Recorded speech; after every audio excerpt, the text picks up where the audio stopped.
그 과정에서 이번 국감에서 라임 옵티머스 건이 네네.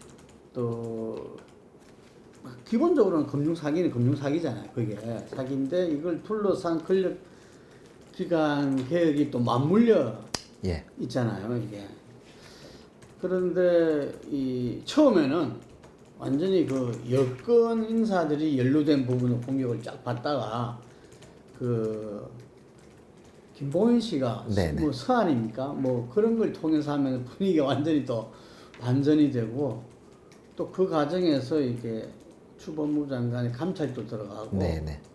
그게 또 국정감사하고 맞물려 가지고 그래서 내용은 대충 자세히는 모르더라도 온 국민들이 라임 옵티머스 뭔가 이게 권력기관하고 연루된 거 아니냐 네네. 이런 생각을 할 수가 있죠. 같이 겹치면서 이렇게 맞물렸으니까. 그래서 일단 좀 구분해서 제가 묻자면은 이 라임 옵티머스 사태에 대해서 좀 국민들이 좀 알기 쉽게 네네. 이게 뭐 좀 어떤 건지 지금 이 난리인지. 그러니까 이게 이제 라임하고 옵티머스라는 건 저도 사실은 뭐 금융 투자를 별로 하지 않는 사람이기 때문에 잘 모릅니다. 근데 배경은 이런 게 있어요. 그러니까 현재 전 세계적으로 경기가 좋지 않고 특히나 이제 최근에는 더 이제 그 이 소위 감염병 때문에 경기가 좋지 않으면서 저금리 상태가 유지가 되고 있지 않습니까? 그렇죠. 그러니까 저금리라는 건 뭐냐면 돈을 은행에서 빌리기가 쉽다 이런 뜻이죠. 그래서 돈을 막 이렇게 많이 풀어서 시중에 돈이 많이 돌아다니게 해서 이제 경기가 좋지 않은 거를 조금 이렇게 경기를 살리는 방향으로 사람들한테 소비 여력을 주겠다 이런 뜻이잖아요. 이제 그러다 보니까 시중에 돈이 많으니까 자본 시장이 활성화되거나 아니면은 그 돈이 부동산으로 몰리면 부동산 시장이 뜨거나 이제 이렇게 된단 말입니다. 그러니까 유동자금이 엄청나게 그렇습니다. 이제 그러다 보니까 3천조 가까운 유동자금이 있다는 거잖아요. 음. 그러다 보니까 정부에서는 사실 이 돈이 가능하면 더 생산적인 곳으로 투자가 되게 해야 되겠다. 해서 부동산으로 쏠리지를 말고 가능하면은 이제 제조업 혹은 제조업을 뒷받침할 수 있는 이 생산적인 영역 혹은 뭐 벤처기업. 이제 그러려면 뭐냐면 주식시장 그리고 주식시장과 연결되어 있는 채권시장이나 혹은 아니면 이제 소위 자본시장이라고 하는 이런 돈을 모아서 그 돈이 어딘가에 투자를 하는 그래서 어떤 기업에 투자하고 어떤 종목에 투자하고 이런 식의 이제 자본시장이 활성화돼야 되겠다. 이래서 이제 문재인 정부 들어와서 이 자본시장 활성화와 관련된 여러 가지 조치들을 많이 합니다.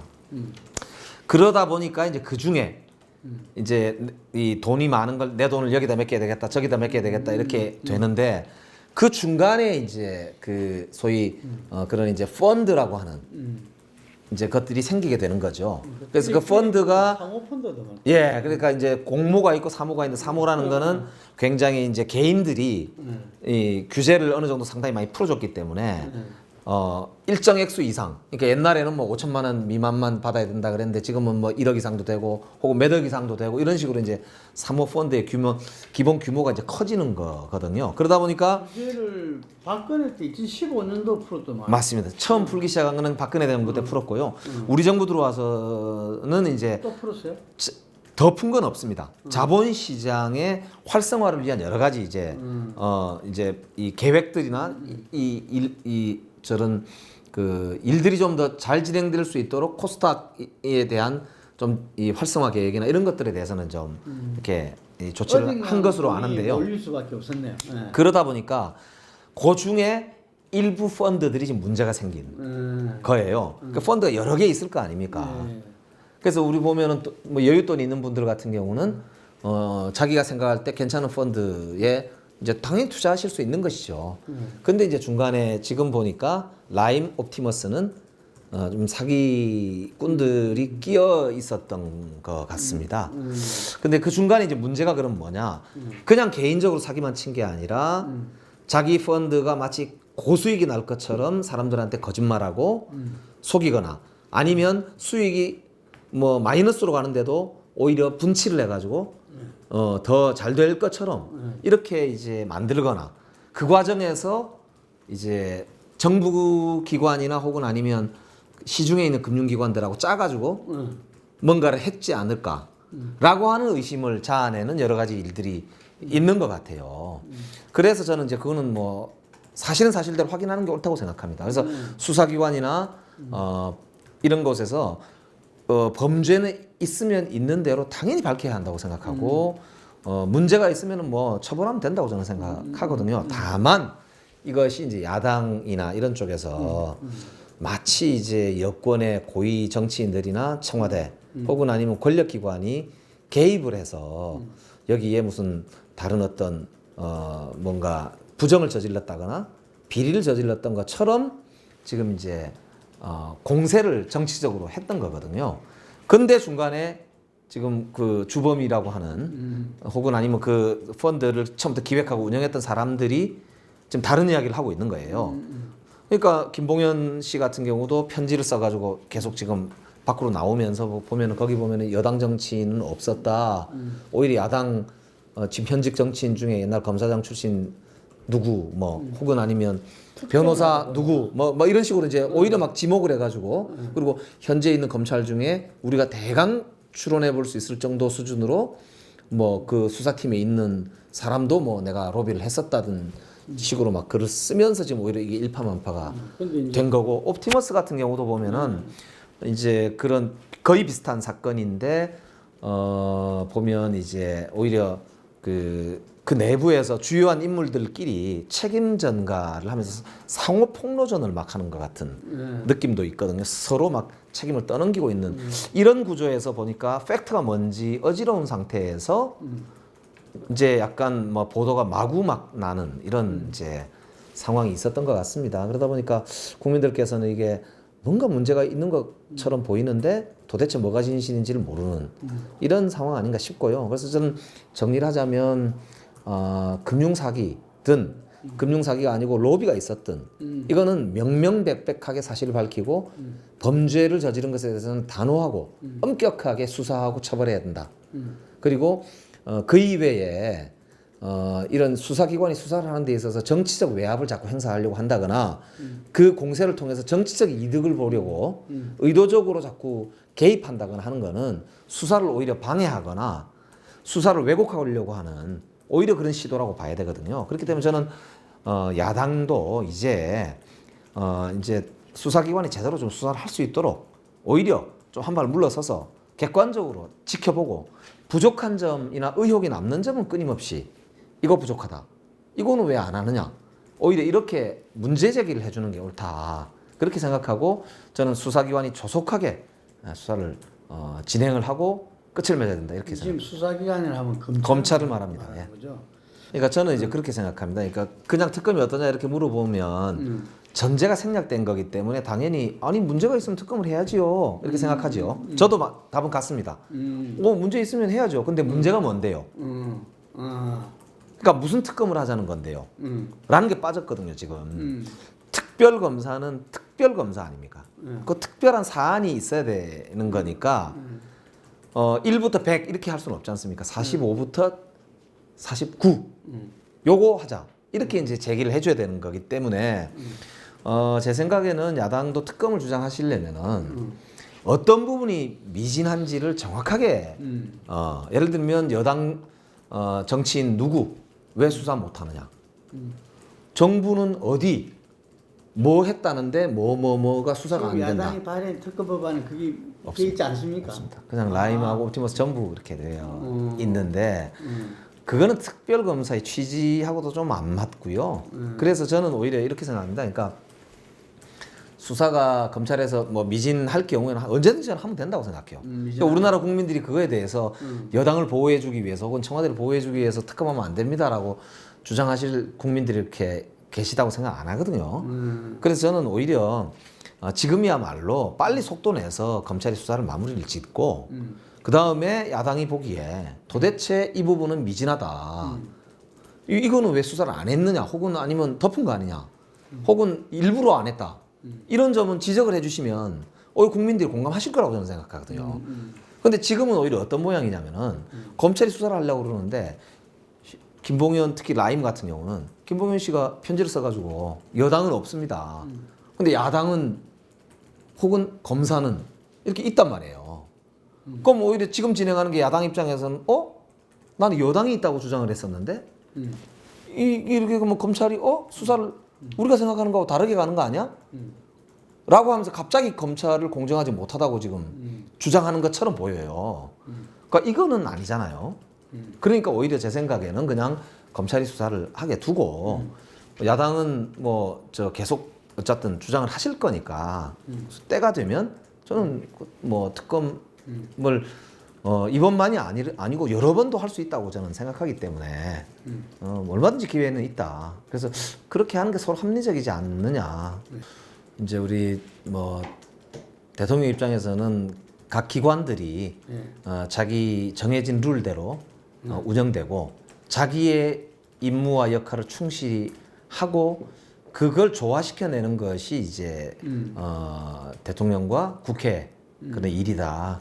이제 이렇게 생각을 하신다고 알고 있습니다. 그리고 그게 소신이 뚜렷하시고요. 그렇기 때문에 임기제로 정해져 있으면 가능하면 그 임기를 존중하는 것이 옳다. 이런 뭐 헌법적 소신을 갖고 계시는 것이거든요. 지난번에 수사지휘권 처음 발동됐던 천정배 장관 때 김종민 검찰총장이 사퇴하니까 거기에 대해서 비판하셨더라고. 네. 검찰 독립을 위해서는 임기제를 그래서 마련된 건데. 그래서 이제 전체적으로 보면 그런 이제 뭐 입장을 갖고 계시고요.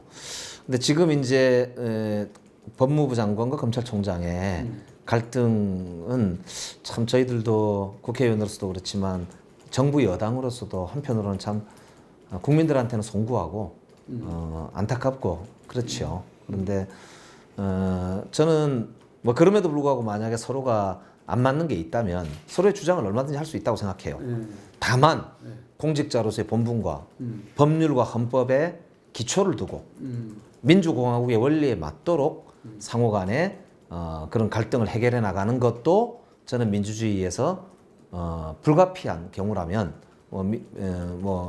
그런 것도 하나의 중요한 하나의 국정 운영의 과정이고 능력이 될 수 있다 이렇게 생각합니다.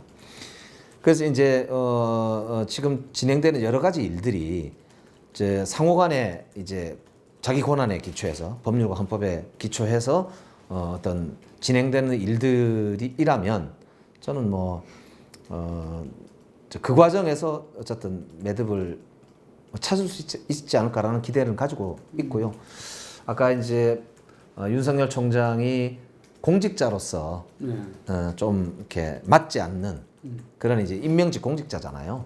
임명직 공직자로서의 그런 이제 발언으로서는 조금 적절하지 못한 그런 부분들에 대해서는 저도 이제 그렇게 생각을 하죠. 그리고 이게 권력기관 개혁이라고 하는 게 참 이제 어찌 보면 넘기 참 어려운 산이구나라는 걸 다시 한번 절감하는 것 같아요. 그래서 그게 검찰 내에서도 그렇고 법무부, 그다음에 경찰, 또 우리 사회 전체가 하나의 어떤 민주적 통제를 기반으로 한 권력기관 내 정립 이런 것들이 문화뿐만 아니라 어떤 실제 국민들에게 제대로 된 사법 서비스를 제공하고 국민들의 어떤 이 권리를 지켜나가는 이런 것으로 이 혁신되어 나간다는 게 참 만만치 않다.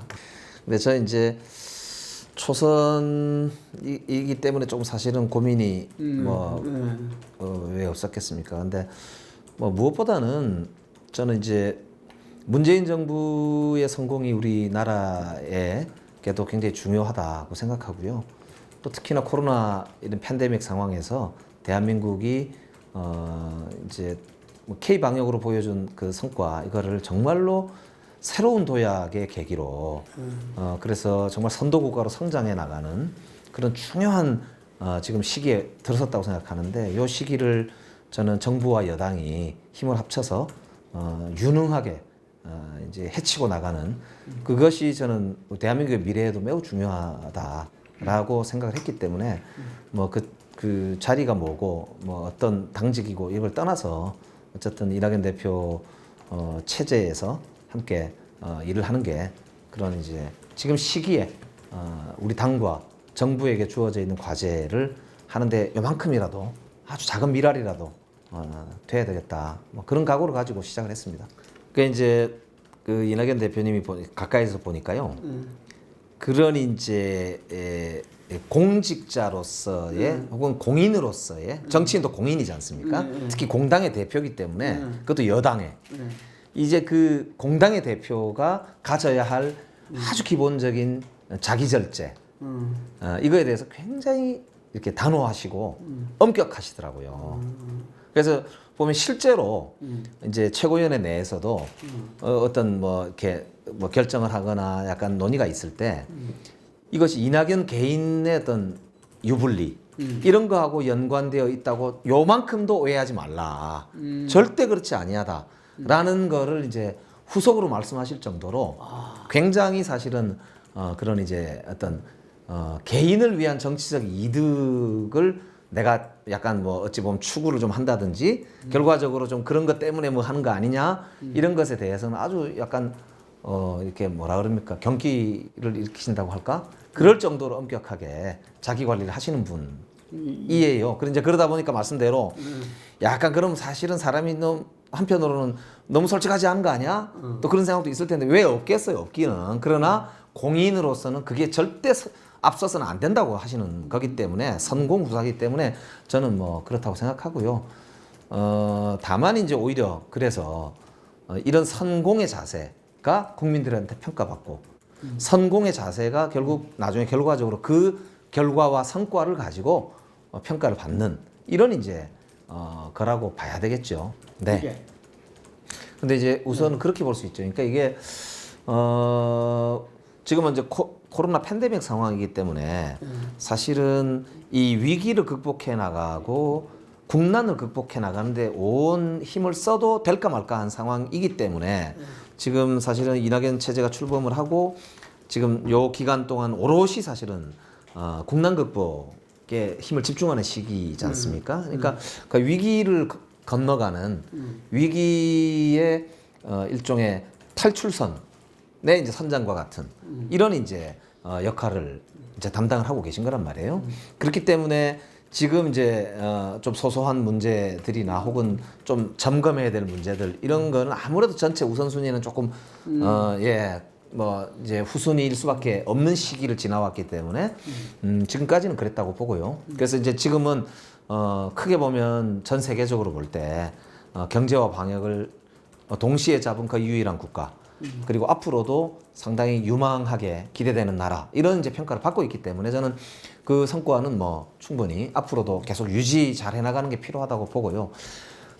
그래서 오히려 지금 이제 필수 노동자라든지 그 다음에 부동산 대책의 후속 여러 가지 이제 뭐 대책이라든지 그 다음에 내년에 이제 뭐 K 뉴딜의 본격적인 좀 진행 특히 지역 균형 뉴딜 포함해서요 이런 것에 대해서 이낙연 대표가 지금 요즘 역점적으로 관심을 갖고 추진을 하고 있는데 그것이 바로 이제 아까 말씀하신 대로 지금 이제 코로나 상황 이후에 오히려 더 확대될 양극화 그리고 기업들은 겨우 살아남을지 모르지만 중소자영업자들이라든지 서민들에게 더욱 극심한 고통이 가중될 거라는 우려 이런 것들이 이제 현실화될 우려가 있습니다. 그렇기 때문에 이것에 대해서 선제적으로 당이 중심에 서서 이런 대책들을 강구하고 대비하고 그러면서 이제 필수 노동자라는 개념은 사실은 대통령이 쓰시기 전에 이낙연 대표가 먼저 꺼내서 필수 노동자라고 하는 용어를 쓰시고 그걸 어젠다화 시켜냈거든요.